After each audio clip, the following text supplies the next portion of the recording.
불교 행복이란 무엇인가? 이것이 오늘 말씀의 주제입니다. 저는 중학교 2학년 말기에 예수 그리스도를 구주와 주님으로 영접했습니다. 지금도 그날을 기억합니다. 배제중학교를 다녔는데 정동교회 채플이 있는 시간에 미국인 선교사 찬양단이 와서 복음을 전했습니다.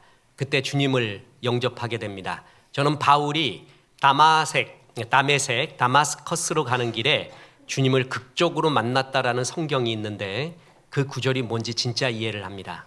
그리고 그렇게 주님을 만나고 난 다음에 저는 정말 이런 일이 있을 수 있을까? 하루 만에 변했습니다. 여러 날이 기다린 것도 아니라 그날 하루 만에 결심을 하고 그날 저녁의 삶에 대한 결심과 모든 것을 돌이켰습니다.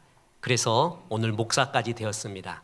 저는 이것을 믿고 또한 이런 역사가 지금도 일어난다는 것을 압니다. 그래서 집회를 갈 때마다 어디 세미나를 할 때마다 그렇게 생각을 합니다. 한 사람이 있다. 주님이 택한 한 사람이 여기에 있다.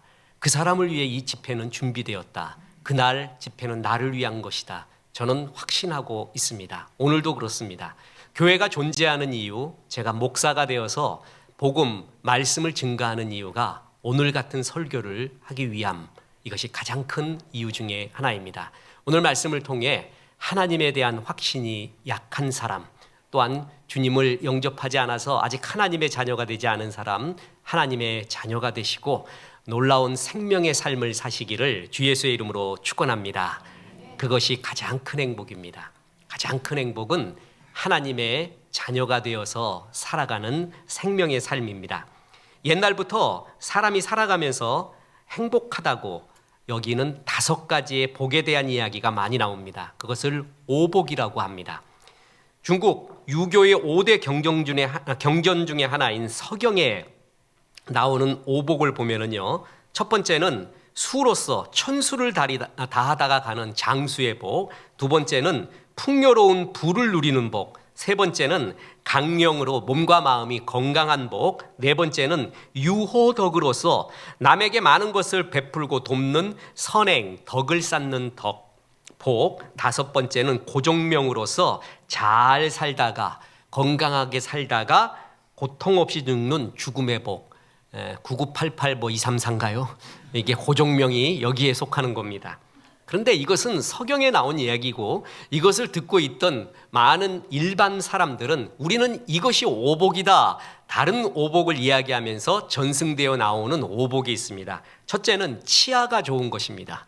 오죽 옛날에 이가 치과도 없고 말이에요. 이가 나빴으면은 이 오복 중에 첫 번째가 치아의 복이었겠습니까? 두 번째가 자손이 많은 것, 세 번째가 부부가 해로하는 것, 네 번째가 손님을 대접할 만한 재산이 있는 것, 그리고 다섯 번째가 명당에 묻히는 것.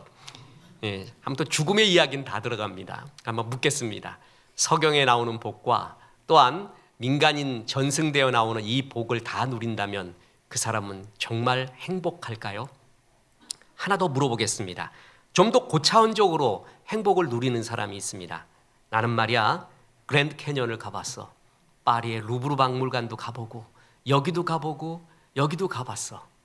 나는 말이야 그대 캐비어라는 거 한번 먹어봤는가? 여러분 캐비어가 뭔지 아세요? 나도 잘은 몰랐는데 아무튼 나는 요즘 문득 악어고기가 먹고 싶다라는 생각도 듭니다. 악어고기 먹어봤는가? 나는 말이야 루비똥도 가져봤어. 나는 말이야 셰익스피어를 느꼈고 빈센트 반 고흐를 느끼고 있네. 베이토벤을 느끼고 있어.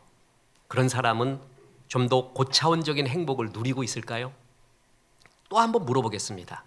대부분 행복이란 고통이 없이 편안한 것이라고 여깁니다. 근데 마라톤을 왜 합니까? 왜 죽을 힘을 쓰고 왜 등산하러 가죠? 왜 거기로 올라가냐고. 왜 그 생고생을 하고 동료들 죽는 거 못 봤냐고. 가서 얼음 속에 갇히기도 하고. 편안한 것이 행복이라면 그런 데 안 가야 돼요. 인간은. 마라톤도 하지 말고요. 또한 산에도 올라가지 말아야 된단 말이죠. 그런데 편안한 것을 포기하고 거기를 간다라는 얘기는 뭐예요? 우리 인간의 마음속에는 편안한 행복보다 더 큰 무언가의 행복이 있다라는 것이죠. 신약 성경에 보면 삭개오라는 인물이 나옵니다. 악한 세리였는데 로마의 세금을 유대인들에게 뺏어서 바치고 착복하는 악한 존재였습니다. 그가 예수님을 만난 다음에 가난한 사람을 돕겠다고 합니다. 그리고 내가 누구한테 착복한 것이 있으면 4배나 갚겠다고 합니다. 만약에 많은 돈을 가지는 것이 행복이라면 그 사람은 왜 그 행복을 포기하죠? 무슨 얘기입니까? 더 큰 행복이라는 것이 있다라는 것입니다. 우리가 생각하는 행복 너머에 더 큰 행복을 늘 추구하는 것. 그래서 사람이 진짜 행복이 뭘까? 영원한 행복이 뭘까를 우리 인생들은 항상 생각하고 있다는 것입니다. 오늘 아주 편안하게 이야기처럼 들으시기 바랍니다. 세상의 행복은요, 또한 세상에서 행복이라고 여기는 것들은 철저하게 한계와 그림자가 있는 행복이라는 것입니다. 편안함의 측면에서 보면 인류는 발전하고 있는 것이 분명합니다. 저는 누차 말하지만 세탁기의 발명이 저는 가장 감동적입니다. 세탁기 없었으면요, 오늘의 문명 없습니다. 아직도 청계천 가서 빨래하고 여자들 허리 다 나가고 어깨 다 나가고 남자 그거 도와주느라고 문명의 발전은 없습니다. 세탁기 되게 좋죠? 신기한 물건들 많이 발명해서 편안함이 넘쳐나는 시대가 됐습니다.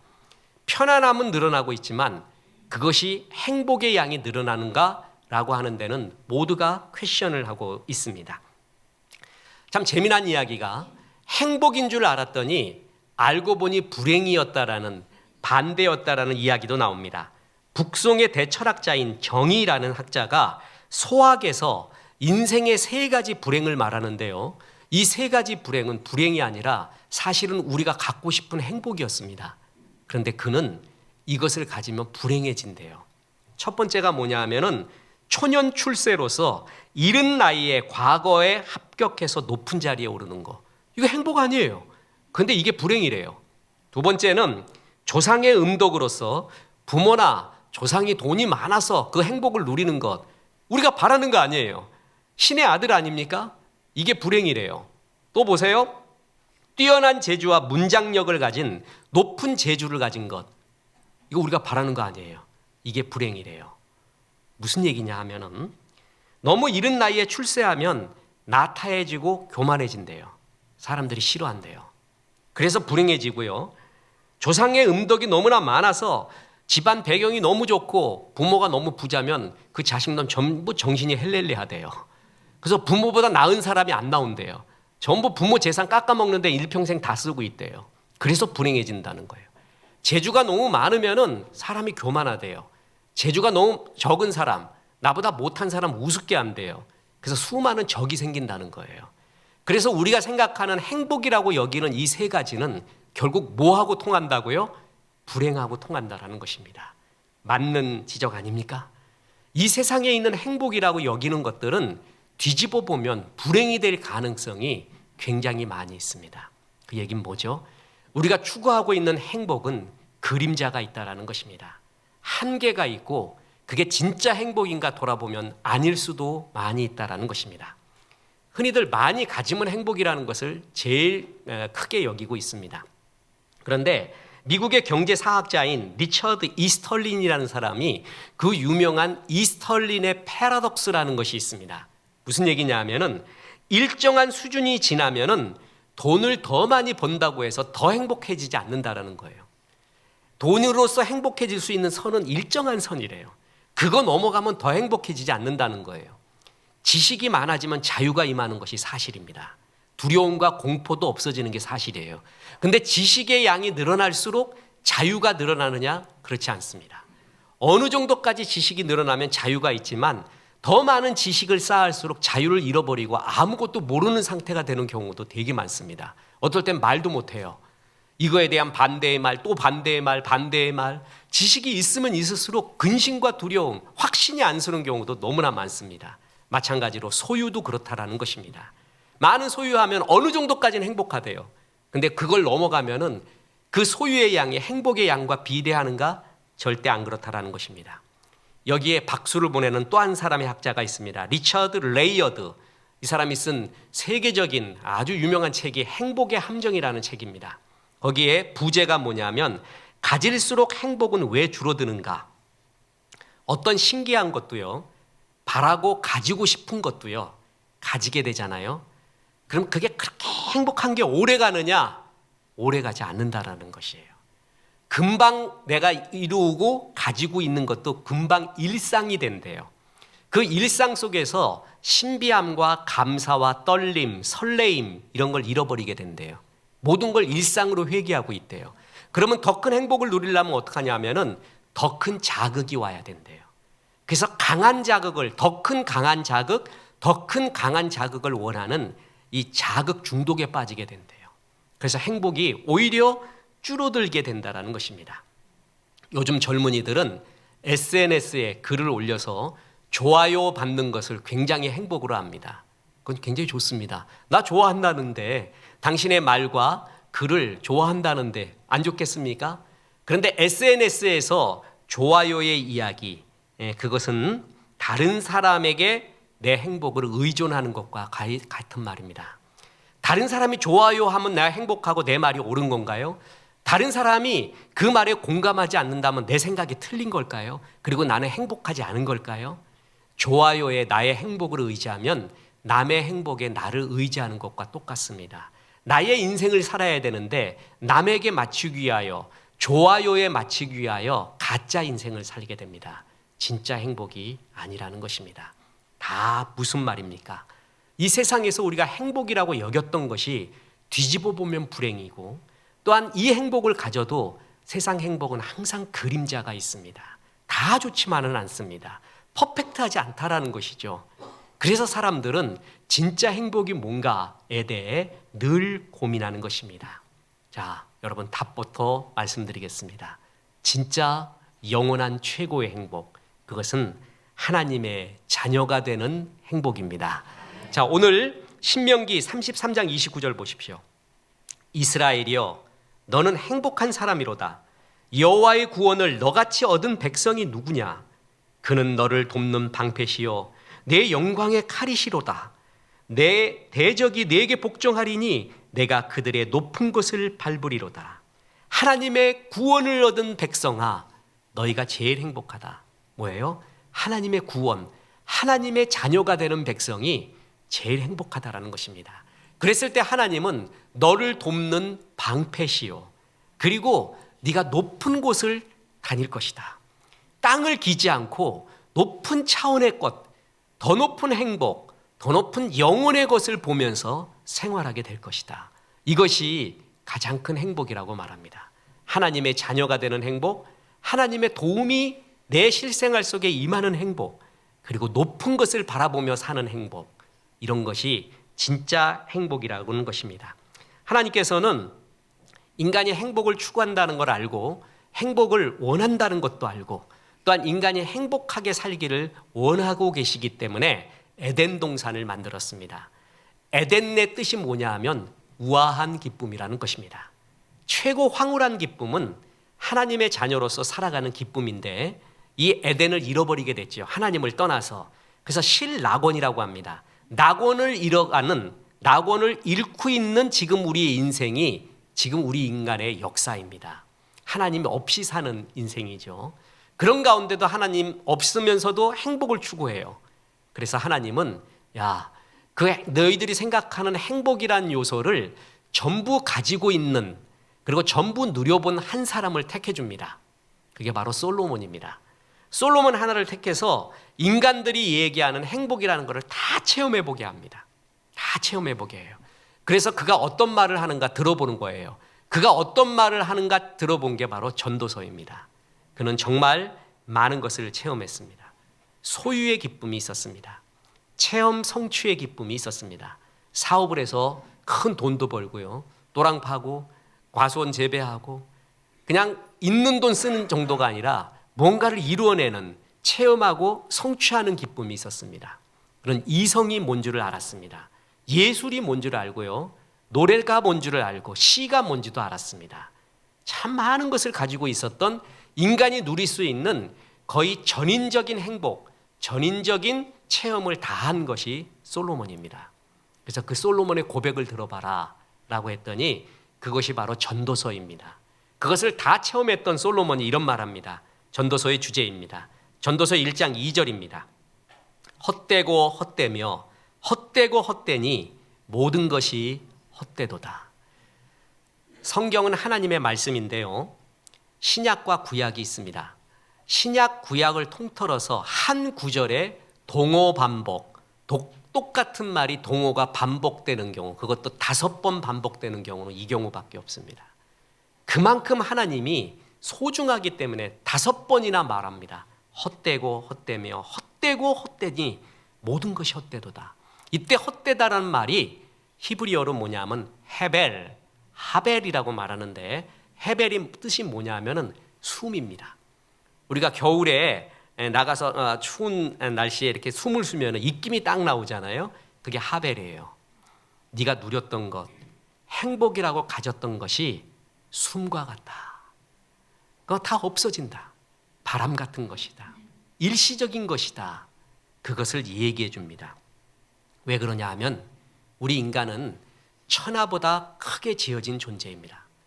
천하보다 멋있게 더 신비롭게 지어진 존재이기 때문에 천하를 다 체험을 해도요, 천하를 다 가져도 만족이 없습니다.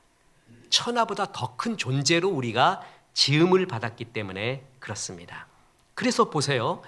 다 소유해보고, 어떤 사람이 그래요. 목사님 설교 중에 가끔 많은 부자도, 큰 부자도 소용없다고 말하는데 나는 그거라도 좀 해봤으면 좋겠습니다 라는 사람이 있어요. 나도 그래. 나도 그거라도 좀 가져봤으면 좋겠어요.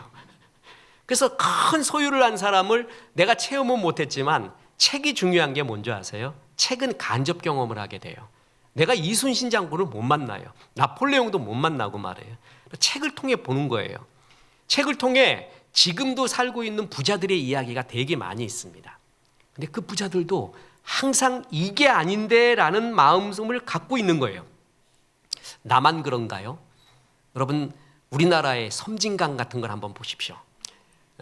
저도 지금은 잠깐 쉬고 있지만 사진을 참 좋아해서 이제 언젠가 다시 또 시작을 하나님께서 허락하면 하게 되겠죠. 풍경 사진을 처음엔 많이 찍었습니다. 잊혀지지 않는 게 지리산 왕시루봉이라고 있습니다. 그 왕시루봉에 초저녁에 올라가요. 나 같은 사람. 그래서 다 꼭대기 왕시루봉까지 가면은 새벽이 돼요. 무지하게 올라가는 거예요. 그리고 거기서 바라본 섬진강 풍경. 정말 멋집니다. 여명이 떠오는데요. 그 섬진강 물줄기 그 여인네 같거든요. 그 지리산 줄기에서 그 섬진강 그 사이로 그 여명이 비칠 때의 그 모습 황홀합니다. 그랜드 캐년, 모뉴멘트 밸리, 호슈 밴드, 안텔로프 캐년 이런 데 가보십시오. 입이 벌어집니다. 정말 이런 자연이 있는가? 그 노자가 말한 무의자연이 뭔가가 느껴지곤 합니다. 근데 나만 그런가요? 난 거기서도 쓸쓸함을 느껴요. 여명이 또 와요. 저 끝에 뭐가 있을까? 여러분, 옛날에 빈폴이라는 그 자전거 타고 청바지 입고 가는 그게 이제 증도에 있는데요. 증도에서 나오는 그 CF가 찍은데 거기거든요. 근데 거기 가봤잖아. 뭐가 있는가? 그래갖고 그게 뭐냐면 뭘 상상을 일으키냐면 저 끝에 뭐가 있을까? 그 끝이 너무 황홀해 보여요. 너무나 멋져 보여요. 항상 제일 좋은 작품은 상상을 불러일으키는 작품이거든요. 여백이 있는 작품이에요. 그래서 그 자전거를 타고 거기 가는데 그게 그렇게 멋있어 보여요. 그래서 나는 뭘 했냐면 그 끝을 가봤어요. 내가 그 길을 따라, 노두길을 따라 끝을 가봤어. 아무것도 없어. 아무것도 없고 초가집이 있고 쓸쓸한 갈대뿐이 없어요. 난 뭔가 있을 거라고 여겼는데 내가 그게 느끼는 거예요. 자연을 보고 저 끝에 뭐가 있을 것 같아요. 더 영원한 게 있을 것 같아요. 근데 실제 가보잖아요. 그러면 아무것도 아니에요. 그래서 자연을 볼 때도 쓸쓸함을 느껴요. 나만 그래요? 여러분, 파티와 축제가 얼마나 즐겁습니까? 근데 파티하고 축제할 때 여러분 쓸쓸함을 안 느껴요? 그 순간에도 안 느끼냐고요. 그 축제가 절정에 오르는 것 같아도 그 축제와 파티의 끝이 그때가 결코 아름답지만은 않은 쓸쓸함이 엄습해 오는 것을 나만 그러냐고요. 여러분도 그래요, 안 그래요? 이런 쓸쓸함을 느끼는 사람이 머리가 좋은 사람이라고 해요. 나는 많이 느껴요. 여러분 안 느껴요? 난 되게 많이 느껴요. 또 하나, 완벽한 노래를 들어보세요. 완벽에 가깝다는 음악을 들어보세요. 좋죠. 참 아름다워요. 오늘 강근식 장로님 나가시는데 김민기 씨 어떻습니까? 그러니까 얼마 전에 뵀대요. 여러분 김민기 아세요? 긴 밤지 새우고 불림마다 맺힌 아침 이슬은 참 한국 가요사의 정말 최고 중에 최고입니다. 정말 최고예요. 그 사람 암 걸려서 그 사람 그 대학로에서 하고 있었던 거기를 문 닫게 돼서 문화예술인들이 막 모금까지 하고, 그래서 만나보고 왔대요. 너무 안타깝대요. 완벽한 음악이라는 것이 있어요. 그걸 들어도 쓸쓸해요. 나는 나만 그런 줄 알았어요. 근데 내가 목회를 해보고요, 책을 보니까 많은 사람이 그렇게 인생에서 최고라고 여기는 예술, 자연 이런 걸 봐도 쓸쓸함과 고독과 허물을 느끼는 사람이 많았어요. 제가 그거 보고 알았습니다. 나는 정상이구나.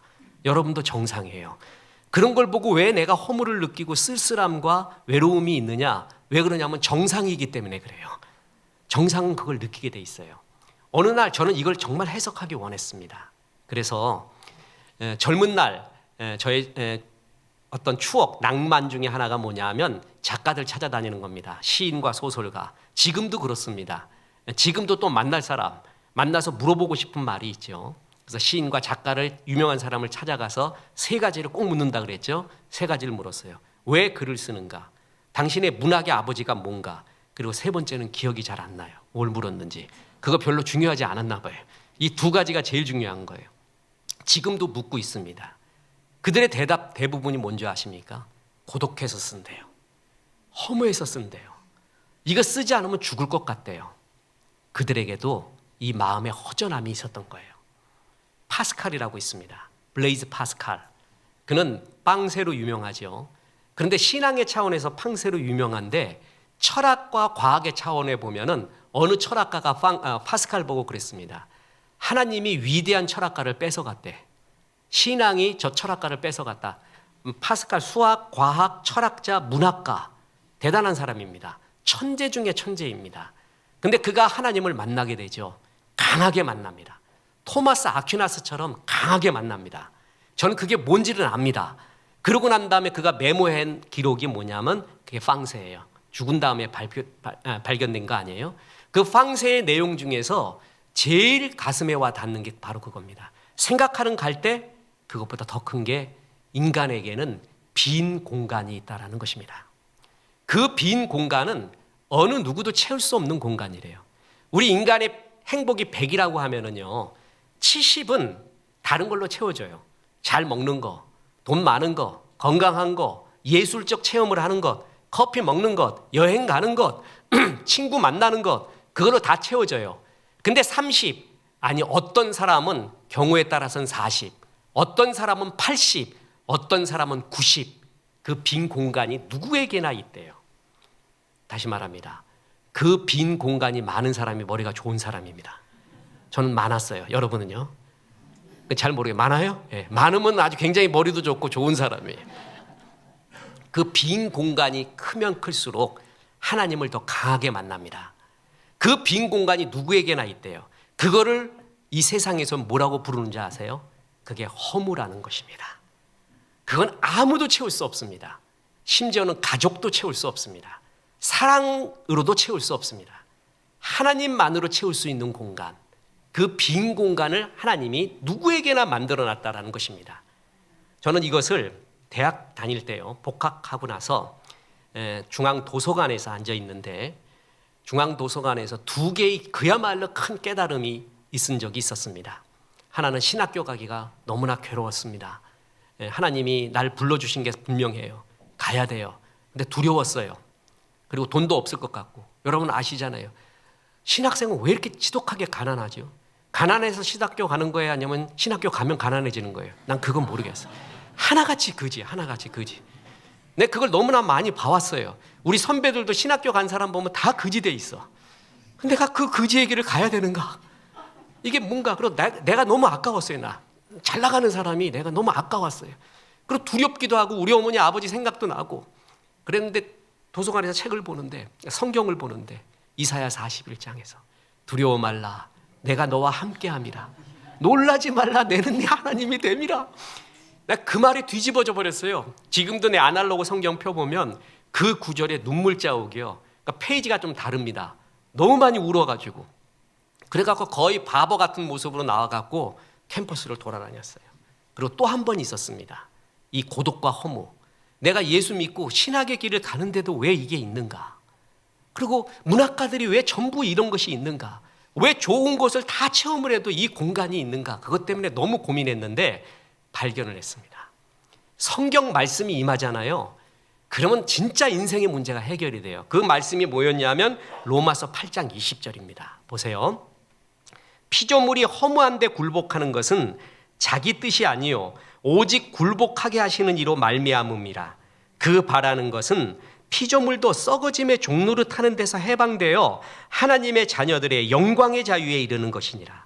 피조물이 허무한데 굴복하는 것은 허무한 것에, 허무한 마음에, 허무한 모든 것들에 굴복하는 것은 자기의 뜻이 아니요 오직 굴복해 하시는 이 하나님이에요.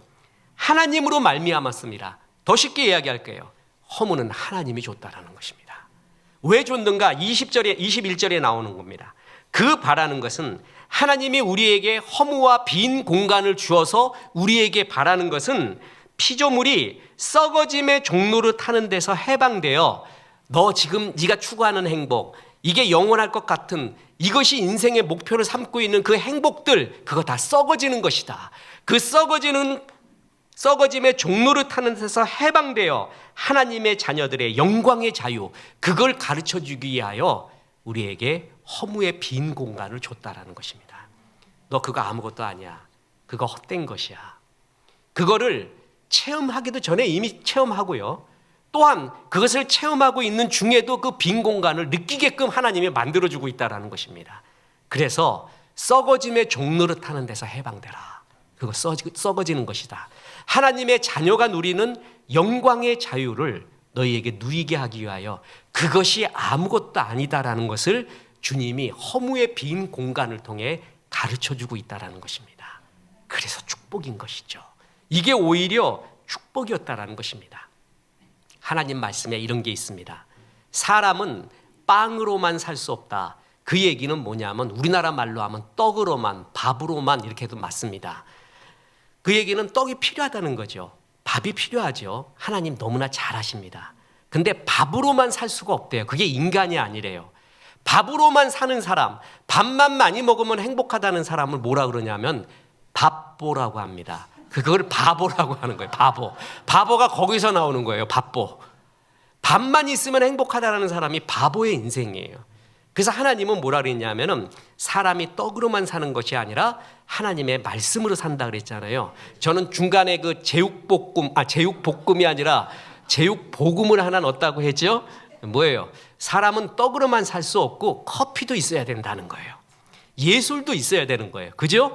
그래서 하나님은 모르지만 나는 밥의 행복만 있는 게 아니라 다른 행복도 있어.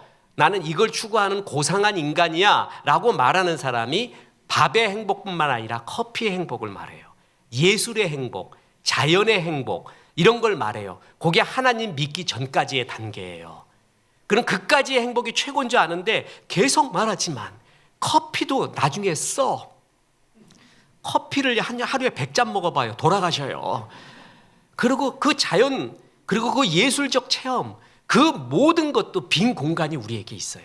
완벽하지 않아요. 그래서 완벽할 수가 없어요.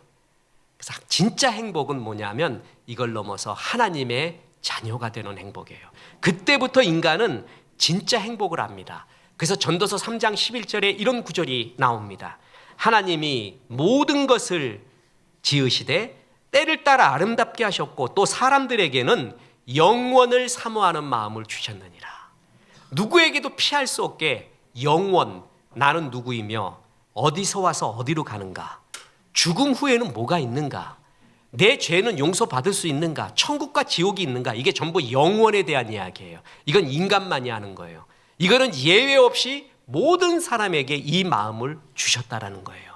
그 영혼의 마음을 떨쳐내려고 해도 안 된다는 거예요.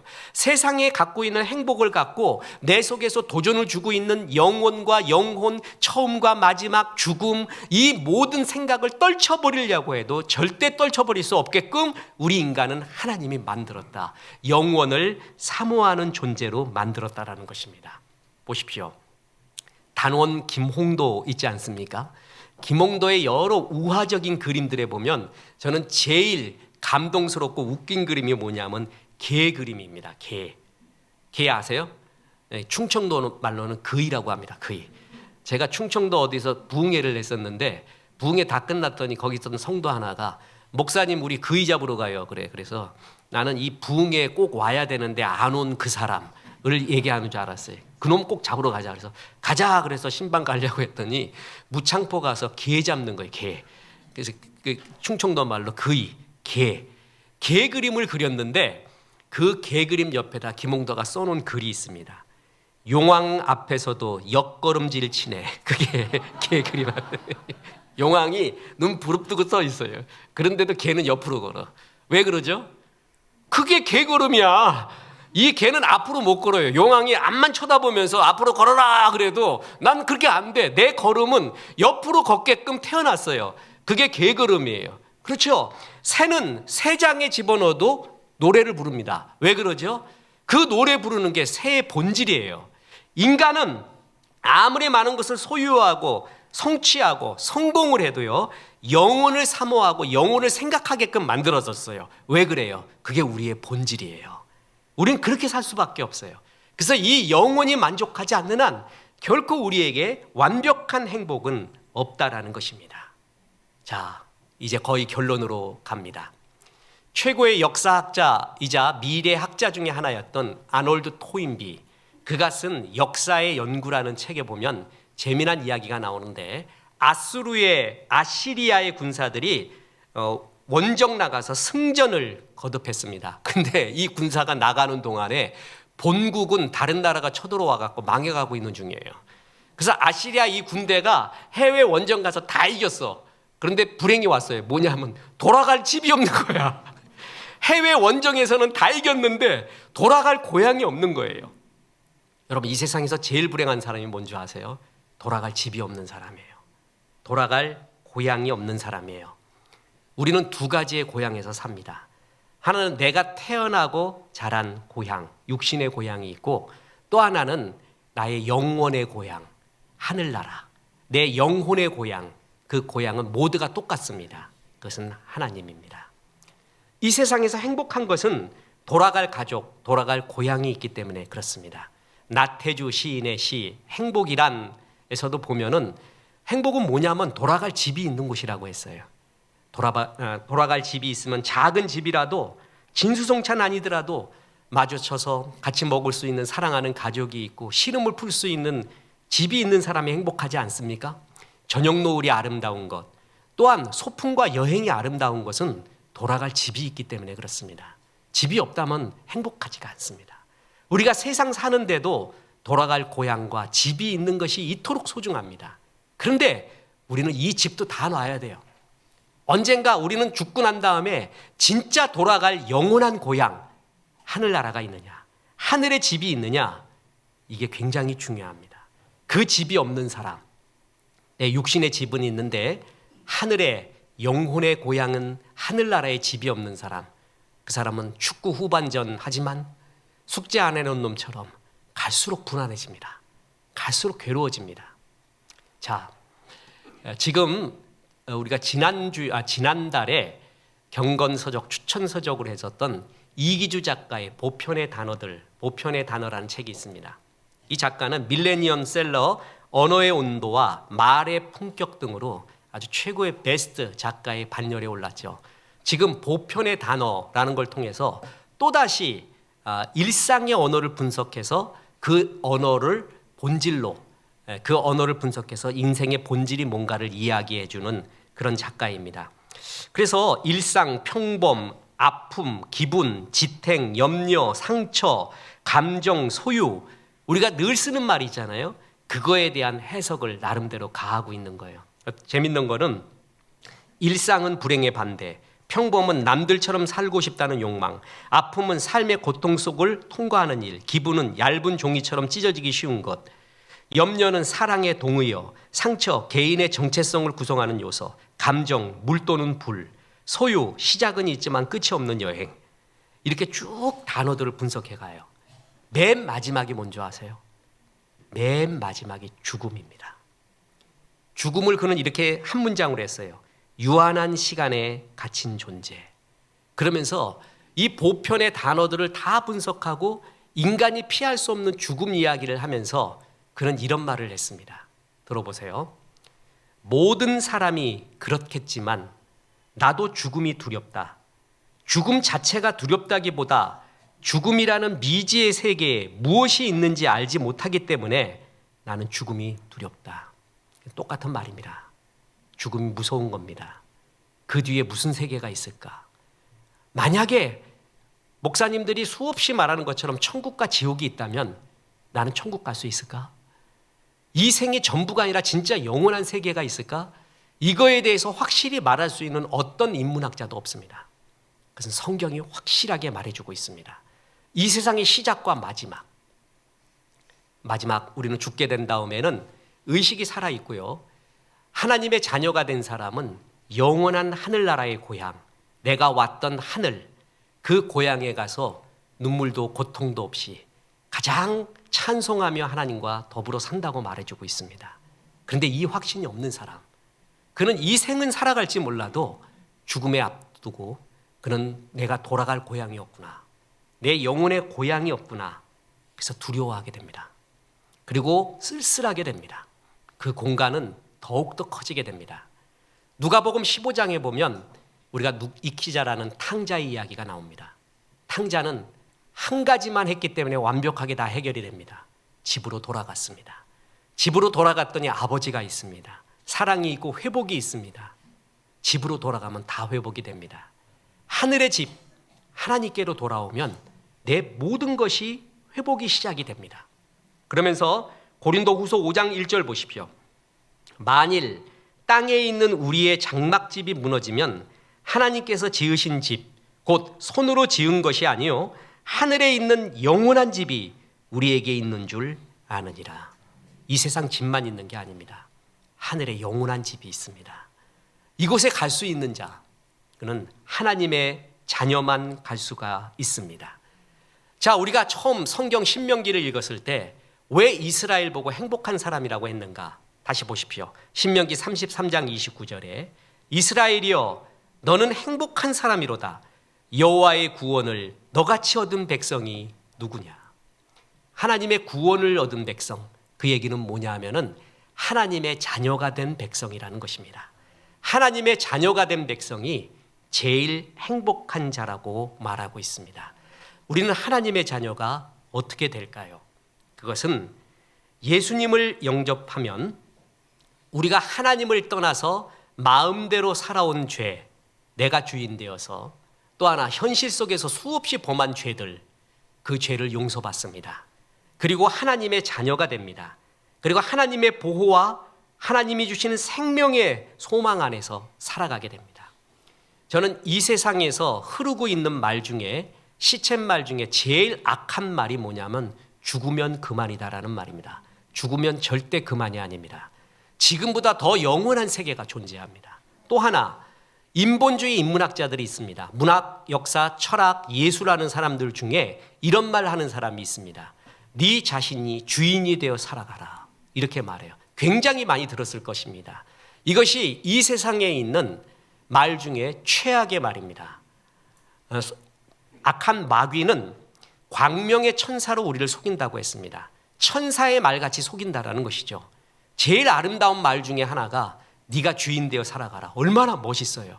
이건 거의 모든 철학가들이, 또한 유튜브나 TV 방송을 하고 있는 철학 문학가들이 굉장히 많이 하고 있는 얘기입니다. 근데 성경은 뭐라고 말하는지 아세요? 네가 하나님 떠나서 주인 되어 살아가고 있는 것이 최고의 죄라고 말하고 있습니다. 성경이 말하는 죄는 바로 그것입니다. 요한복음 16장 9절입니다.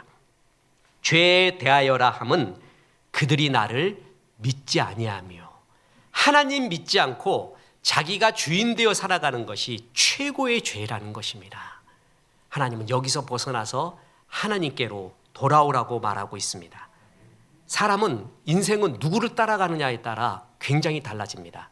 나비 따라가면 꽃밭에 갑니다. 강 따라가면 바다에 갑니다. 어린 왕자 따라가면 별 날아갑니다.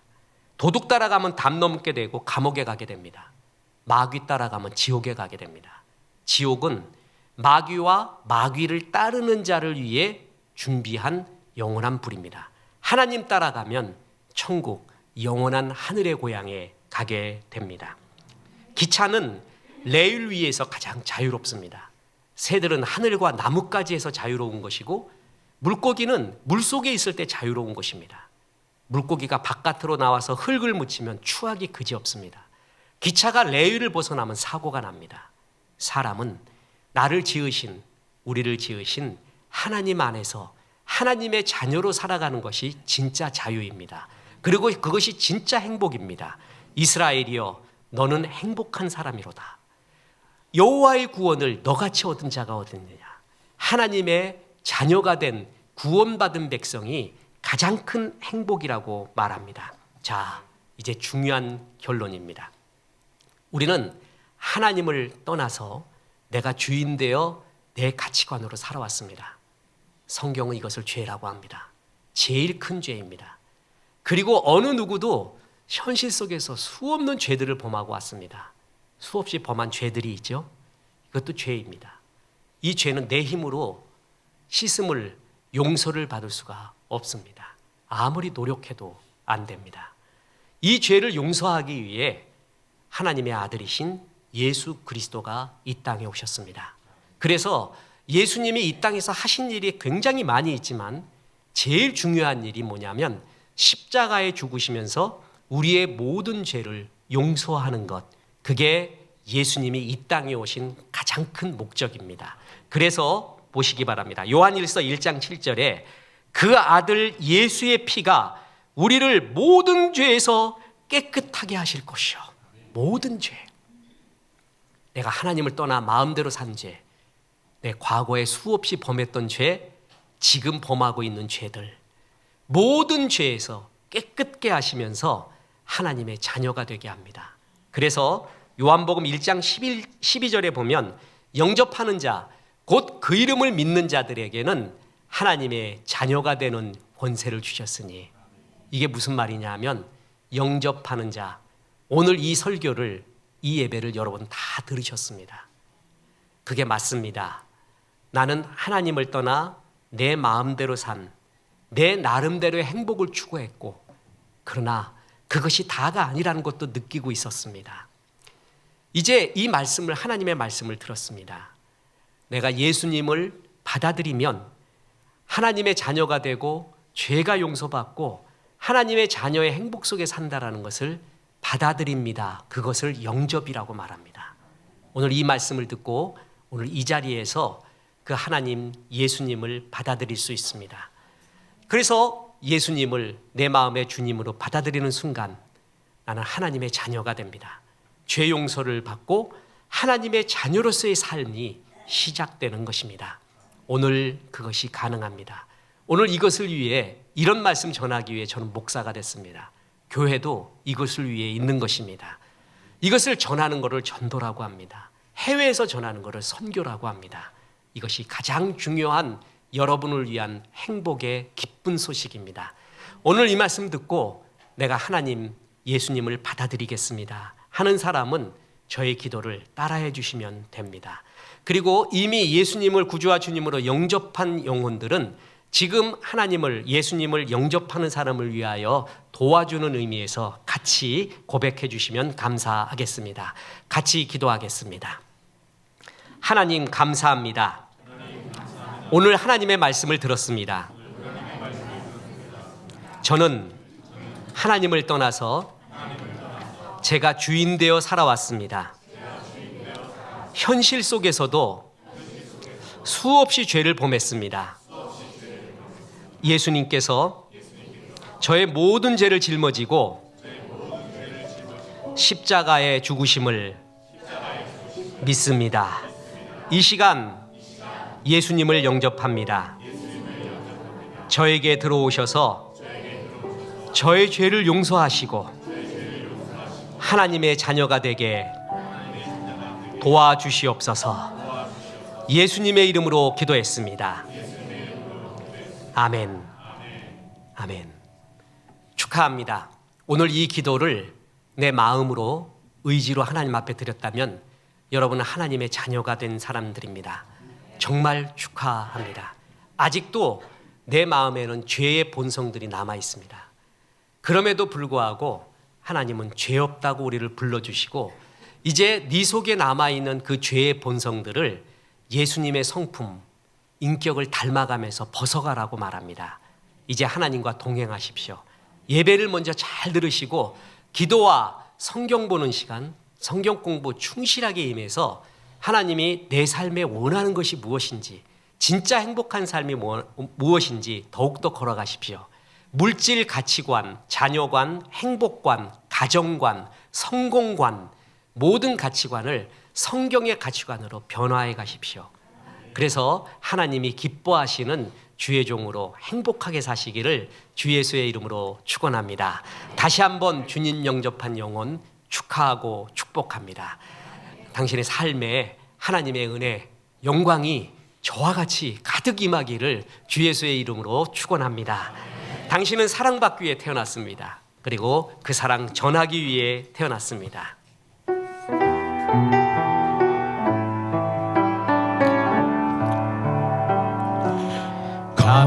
감사해요. 깨닫지 못했었는데 내가 얼마나 소중한 존재라는 걸 태초부터 지금까지 하나님의 사랑은 항상 날 향하고 있었다는 것 고마워요. 그 사랑을 가르쳐준 당신께 주께서 허락하신 당신께 그리스도의 사랑으로 더욱 섬기며 이제 나도 세상에 전하리라. 당신은 사랑받기 위해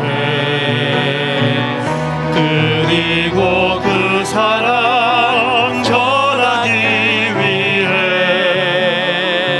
주께서 택하시고 이 땅에 심으셨네. 또 하나의 열매를 바라시. 당신은 사랑받기 위해 당신은 사랑받기 위해 그리고 그 사랑 전하기 위해 주께서 택하시고 이 땅에 심으셨네. 또 하나의 열매를 바라시며. 이제는 우리 구주 예수 그리스도의 은혜와 하나님의 크신 사랑과 성령님 하나님의 자녀로 행복하게 살아가라 말씀하심이 이 말씀에 아멘한 성도님, 오늘 예수님을 구주와 주님으로 영접한 성도들에게 함께 하셔서 이제부터 끝날까지 크신 영광 받으시옵기를 우리 구주 예수 그리스도 이름으로 축원하옵나이다. 아멘.